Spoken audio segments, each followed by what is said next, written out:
दोस्तों आज हम बात करेंगे टीएमटी टेस्ट के बारे में, ट्रेडमिल टेस्ट के बारे में। आपने ट्रेडमिल तो सुना ही होगा। आप जो है जिम में जाते हैं, एक्सरसाइज करते हैं, आजकल तो बहुत से घरों में ही है, तो वही है। लेकिन इस घर वाले में और इसमें फ़र्क क्या होता है? सेम ट्रेडमिल होता है, लेकिन जो आप ईसीजी कराते हैं सोकर किसी बेड पे नॉर्मली, वही ईसीजी यहाँ किया जाता है। ठीक है, क्यों किया जाता है?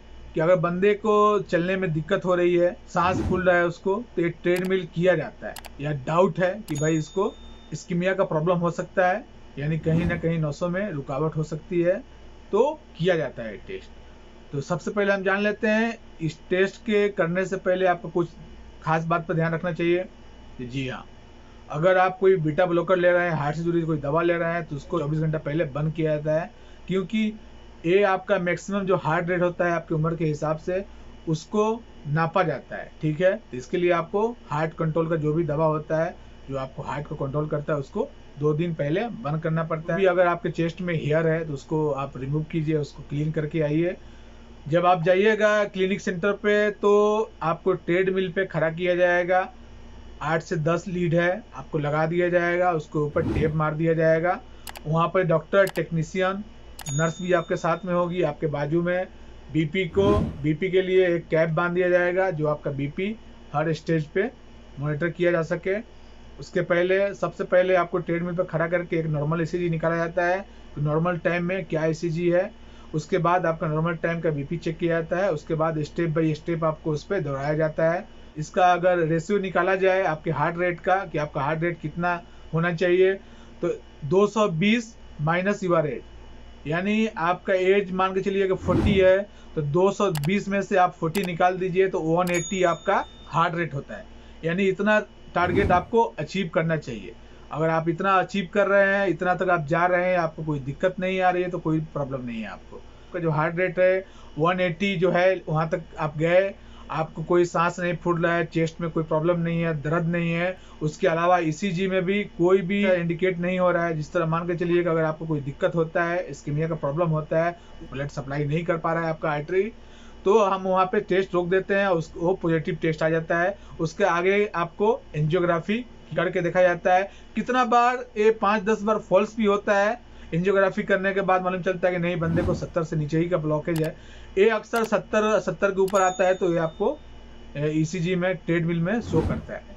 अगर आप अपना टारगेट अचीव कर लिए, दौड़ के पास हो गए, कोई भी एसटी सेगमेंट नहीं डाउन हुआ, तो इसका मतलब कि आपको हार्ट को पर्याप्त मात्रा में जो खून चाहिए 30% वो अवेलेबल है। अब इसका मतलब नहीं है कि 0 ब्लॉकेज है, नहीं, ब्लॉकेज नहीं है, यानी जो आपको हार्ट को चाहिए वो है।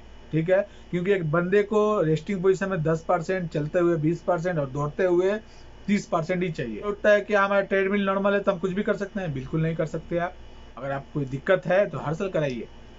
आज आपको सही है, 1 साल के बाद वो पॉजिटिव आ सकता है। ठीक है, आज सही है तो आप आज से अपना लाइफ स्टाइल सही कर लीजिए, स्मोकिंग छोड़ दीजिए, एक्सरसाइज कीजिए, जो आपको दवा है दवा लीजिए। टेस्ट खत्म हो गया, जो आपका दवा डॉक्टर बंद किया था उसको आप दवा ले सकते हैं। ठीक है, यानी जो आप नॉर्मल एक ईसीजी कराते हैं, उसी तरह ईसीजी करके देखा जाता है। दौड़ते हुए आप दौड़ रहे हैं तो उसमें 3-4 स्टेप में आपको देखा जाएगा कि आपका बीपी कितना बढ़ रहा है, आपका बीपी रिस्पॉन्स कर रहा है कि नहीं कर रहा है। ठीक है, उसके बाद जब हो जाएगा तो रिकवरी टाइम क्या है, यानी वापस आप रिकवर कितना देर में हो रहे हैं, तो ये सब उसमें नापा जाता है। क्योंकि आजकल देख रहे हैं कि जिम में जाते हुए बंदे को हार्ट अटैक हो जा रहा है, बंदा मर जा रहा है। जिम ज्वाइन करने के लिए सोच रहे हैं, आपका उम्र ज़्यादा है, आप अनहेल्थी खान पीन रखते हैं, तो आप एक जरूर टेस्ट करा लीजिए। इससे पता चल जाएगा कि आपको अगर जिम जाना है तो सही है कि नहीं है।